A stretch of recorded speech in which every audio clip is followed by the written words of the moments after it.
ഇത്തരത്തിലാണെങ്കിൽ മകളുടെ രക്ഷയ്ക്കായി വിക്രം എത്തുന്നൊരു കാഴ്ച നമുക്കിനി കാണാനായിട്ട് കഴിയുന്നുണ്ട്.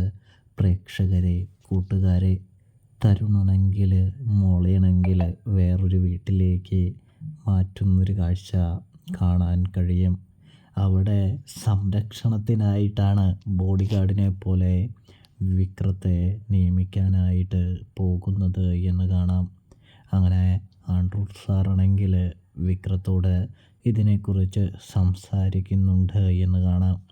അതായത് നിൻ്റെ ഈ ചീത്തപ്പേരും നല്ലൊരു ജോലിയും നിനക്ക് ലഭിക്കുമെന്നും അതുകൊണ്ട് തന്നെ നീ ഇത് ചെയ്യ് വിക്രം, നിൻ്റെ ജീവിതത്തിൽ നല്ലൊരു വേർതിരിവായിരിക്കുമെന്നും പറഞ്ഞ് മനസ്സിലാക്കുമ്പോൾ നമ്മുടെ വിക്രമാണെങ്കിൽ ആ ജോലി ചെയ്യാമെന്ന് ഏൽക്കുന്നൊരു കാഴ്ച കാണാനായിട്ട് സാധിക്കുന്നുണ്ട്.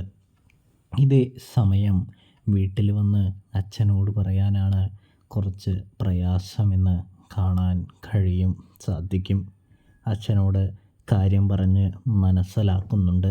അതായത് ആഴ്ചയിൽ വെള്ളിയാഴ്ച വൈകുന്നേരം വരാനായിട്ട് കഴിയുകയുള്ളൂ എന്ന് വിക്രം പറയുകയാണ് കേട്ടോ. ഇതേ സമയം വീട്ടിലേക്ക് ദിവസം വരാൻ പറ്റില്ലേ എന്ന് ചോദ്യം, കൂടാതെ തന്നെ നിന്നെ അയാളുടെ ശത്രുക്കൾ എന്തെങ്കിലും ചെയ്താലോ എന്നുള്ളൊരു ആധിയും നമ്മുടെ വിക്രത്തിൻ്റെ അച്ഛൻ്റെ മനസ്സിലുണ്ട് എന്ന് കാണാനായിട്ട് സാധിക്കും. അദ്ദേഹം അതിനെപ്പറ്റി ചോദിക്കുകയാണ് വിക്രത്തോട്. ഇതേ സമയം അച്ഛൻ പേടിക്കേണ്ടെന്നേ, അച്ഛൻ വിചാരിക്കുന്ന മാതിരി ഒന്നും സംഭവിക്കുകയുമില്ല. ഞാൻ അച്ഛൻ്റെ അടുത്തേക്ക് തന്നെ ഉണ്ടാവും, ഒരു പ്രശ്നമില്ലാതെ അച്ഛൻ്റെ അടുത്തേക്ക് തിരികെ വരികയും ചെയ്യുമെന്ന് വിക്രം പറയുന്നതും കാണാൻ സാധിക്കും.